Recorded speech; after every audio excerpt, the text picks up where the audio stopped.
justice sociale, je vous demande d'accueillir Arnaud Münster.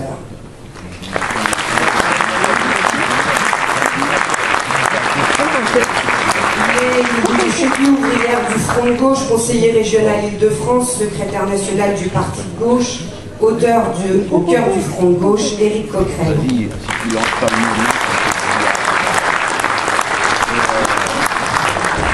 Biologiste, docteur honoraire à l'INSERM, président d'honneur de la Fondation des Sciences Citoyennes, Jacques Testard.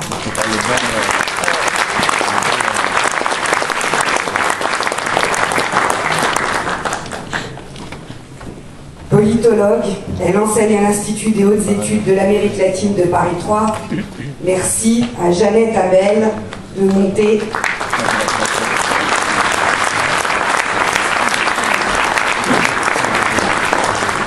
Et enfin, pour animer cette table ronde, j'accueille Sophie Chapelle de Bastamag.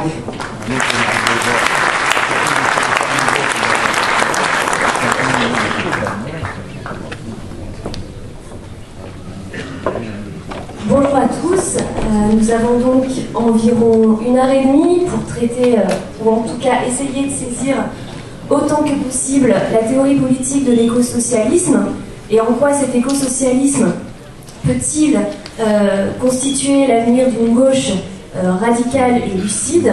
Donc je suis Sophie Chapelle, c'est donc journaliste à Bastamag, un site d'information indépendant et en charge de l'animation de ce débat. On va essayer avec les 4 intervenants de ne pas excéder dans un premier temps les 10 minutes d'intervention respectives de façon à pouvoir avoir dans un deuxième temps un échange avec vous. Je suis donc entourée à la fois d'une universitaire, Jeannette Abel, d'un biologiste scientifique, Monsieur Jacques Testard, du secrétaire national du Parti de Gauche, Éric Coquerel, et puis de l'écrivain philosophe Arnaud Münster. Et c'est par vous, Monsieur Münster, que nous allons commencer pour introduire ce débat. Vous avez été un disciple d'Ernst Bloch. Vous êtes aujourd'hui l'auteur du livre Pour un socialisme vert. Et dans les années 70, vous avez eu l'occasion de rencontrer Monsieur André Gorz, qui pour vous est un précurseur de cet écosocialisme. En quoi est-il un précurseur? Et quelles étaient les urgences que M. Gorz avait définies pour définir ce projet écosocialiste, et mêlant à la fois une vision écologiste et puis un socialisme autogestionnaire.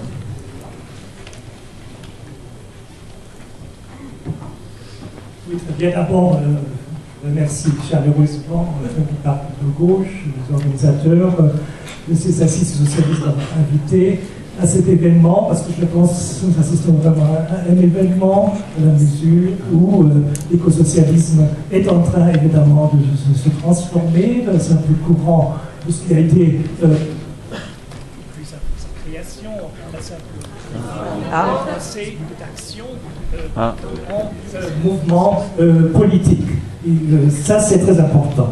Donc, évidemment, en ce qui concerne André Gorz, qui est évidemment un des précurseurs, je pense que nous ne serons pas ici rassemblés si évidemment nous ne tenons pas compte de l'apport, de la contribution extraordinaire faite par René Dumont et par André Gorz pour la naissance de la jeunesse de ce courant écosocialiste.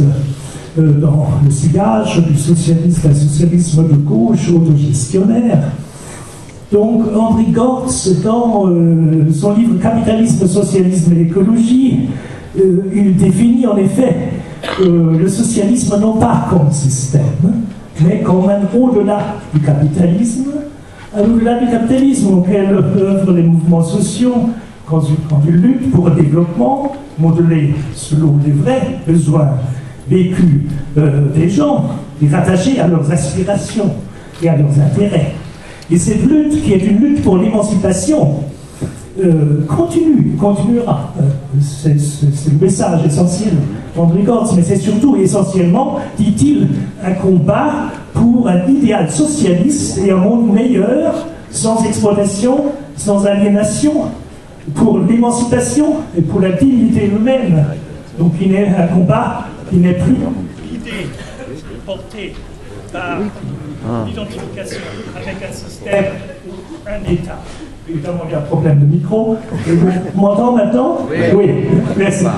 Donc, c'est précisément dans cette perspective qu'André Gorz définit en tant que socialiste et écologiste, ou si vous voulez, en tant qu'éco-socialiste, au sens où il avait déjà été défini par René Dumont, 4 urgences. Il y a 4 urgences en vue d'atteindre ce but utopico-concret d'une société autre, une société écologiste, coopérativiste, autogérée, dans le cadre général d'une vision simultanément, je dirais, écologiste et socialiste autogestionnaire. C'est premièrement la substitution de la rationalité économique dominante par une rationalité économique et sociale autre, en rupture, comme le disait Michael, avec la logique capitaliste du productivisme, de l'exploitation illimitée de ressources naturelles, de la destruction des écosystèmes et de la maximisation du profit. Deuxièmement, la décroissance de la production des marchandises, grâce à une autolimitation des besoins, et c'est ça le vrai sens de la devise « on peut produire mieux, mais moins ». Décroissance, qui est une véritable déclaration de guerre au capitalisme de la croissance et toutes ses conséquences néfastes. Troisièmement, l'instauration, grâce à la création à une vaste échelle, à l'avenir, d'ateliers communaux de production autogérés par les travailleurs associés, d'une véritable sphère de la mise en commun communautaire, échappant aux lois de la marchandisation et de la coopération auto-organisée des producteurs, se concrétisant dans des activités autodéterminées de plus en plus étendues.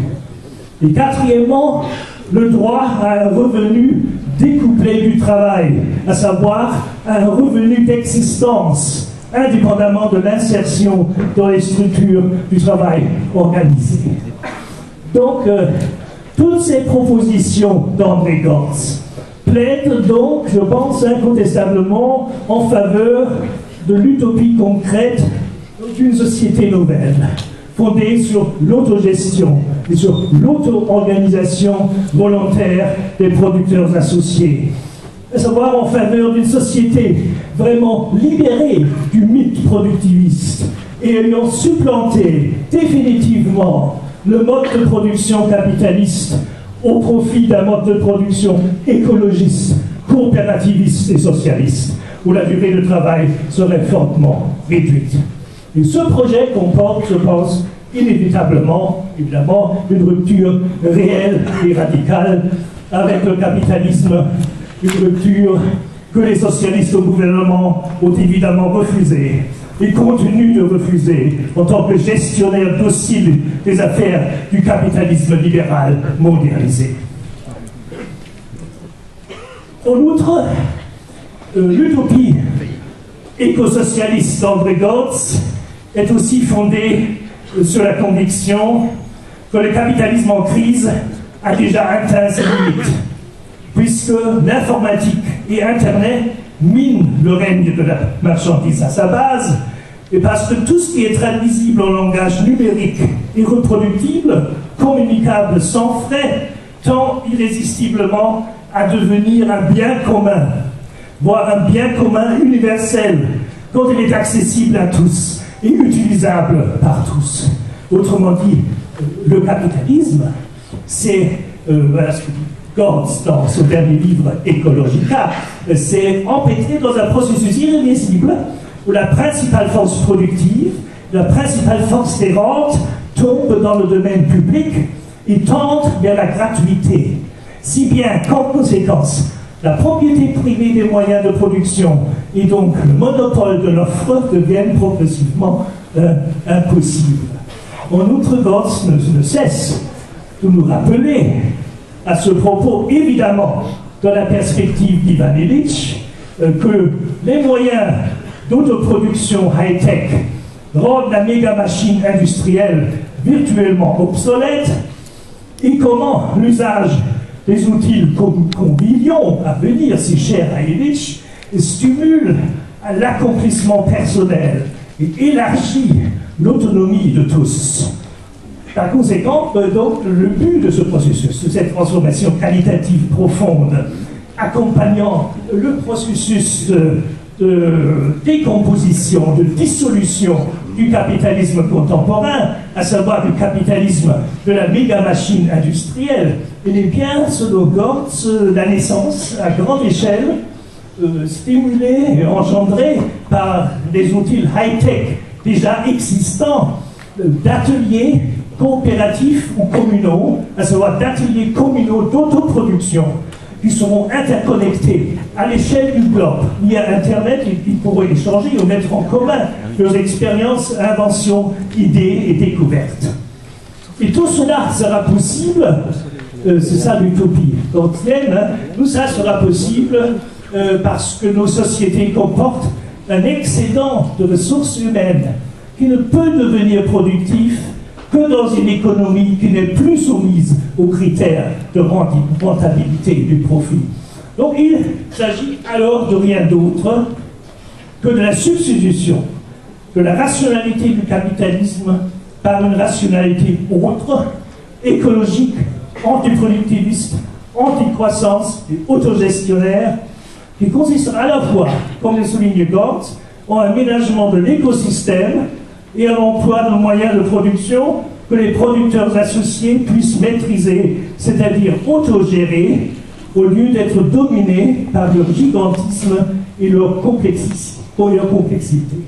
Et autogestion signifie, bien entendu, dans ce cadre précis, l'arbitrage par les producteurs associés entre la quantité et la qualité de travail, ainsi qu'entre l'étendue des besoins et des désirs, et l'importance de l'effort qu'ils jugent acceptable de déployer. Il s'agit donc, je voudrais terminer ainsi, donc, excusons d'avoir été peut-être un peu trop long, il s'agit de substituer finalement la valeur d'usage à la valeur d'échange du capitalisme. Merci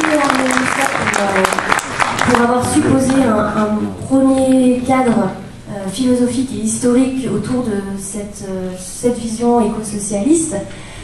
On l'a vu donc, André Gortz, précurseur. On a donc à cette table ronde Éric Coquerel, secrétaire national du Parti de gauche, auteur de l'ouvrage Au cœur du front de gauche, disponible ici. Éric Coquerel, dans cette vision éco-socialiste, quel est donc le rôle de l'État? Quelle place accorde-t-on à l'État? Et puis, on l'a vu